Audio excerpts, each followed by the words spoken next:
ní ọdún yìí bàbá mi kọ́ ilé sí ọ̀tọ̀ òun wá wà lọ́dọ̀ bàbá Dágunró àtàwọn làlámú yìí àti àwọn gọ̀lúgọ̀ wọn pọ̀ mo ṣàrántí wọn ọ̀dà Báràká ẹ̀ mọ̀ pé mi máa ń rántí nǹkan yẹn ọ̀dà Olúwọlé kù Aládé Arómìlẹ́ náà wà lọ́tọ̀ wọ́n fi wá lọ kọ́ ilé kan bómi ìtẹ̀ wọn bó ṣe jẹ́ ó ṣàkọ́ síbi òkè Kétébè wọ́n pè bẹ́ẹ̀ ní Kétébè fáwọn tó mọ ọ̀tọ̀ Kétébè ṣe rántí àwọn Akeem and Co so bàbá amalọ́nba ń gbà yẹn láti bẹ̀rẹ̀ àtún advance ṣé wọ́n wípé wọ́n fi ìyó ló mú bàbá tó bí mi lọ́mọ ìyẹn ń lọ Igwe òun lọ kọ́ tíátà lọ́dọ̀ Dágunró ibi mo tún lọ gba bàbá mi lọ́wọ́ ẹ̀ ṣé wàá rí life gbogbo wa pọ̀ òkò yẹn ó ṣẹ́ dáadáa àti ẹ̀wà ń bíbá yà kéré àṣetì wa torí pé ẹni ṣojú òṣì ẹ̀ tó ṣẹ̀yìn lójú ọlọ́run àwa tẹ̀ sí afẹ́fẹ́ rere ó wá ní orin kan báyìí tí Mọ̀rúfù máa ń kọ àti gbogbo wa kéré fíìmù ẹ̀ kan gbogbo ẹ̀yin tẹ́ mọ̀ fíìmù yẹn.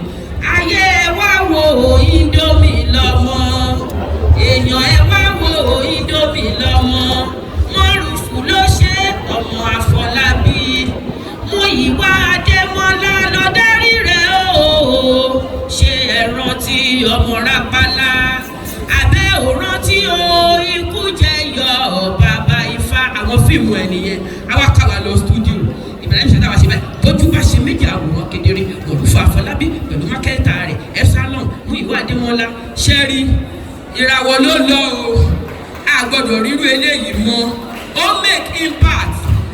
make impact mannerism Mọ̀rúfù ti yẹ.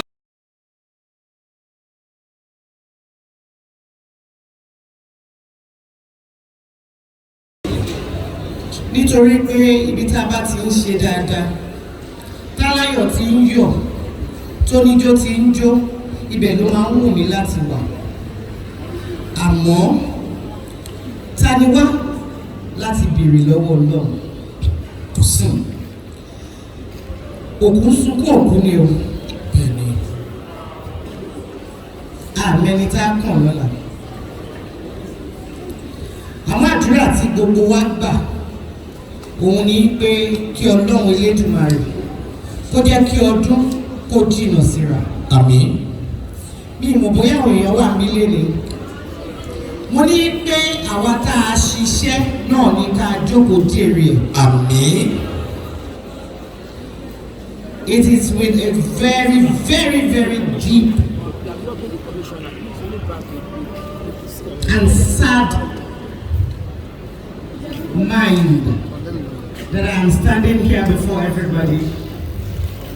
But what has to be done has to be done. ó ní láti tẹ̀síwájú ìdán kankan ni. nígbà tí wọ́n pè mí tí bí mo pè mí mo ní tí bá dé bíbí ò ní sunkún ẹbí ò ní ké. bẹ́ẹ̀ni. torí èèyàn dáadáa ni wọ́n fi. bẹ́ẹ̀ni. ó gbégbé ilé ayé tó dáa. bẹ́ẹ̀ni. ọ̀rẹ́ ọ̀pọ̀lọpọ̀ wa ni olólùfẹ́ ọ̀pọ̀lọpọ̀ wa ni. béèyàn tiẹ̀ sunkún à ń sunkún ara wa ń sunkún ara wa ni òkú ni gbogbo wọn àdàbà dòdò inshallah. ní báyìí jẹ́ ká tẹ̀síwájú. láàrin wa níbi a ní honourable pharmacist Uzamat Akimbule Yusuf tí wọ́n jẹ́ commissioner for tourism and culture. wọ́n kàn jẹ́ commissioner lásán bẹ́ẹ̀.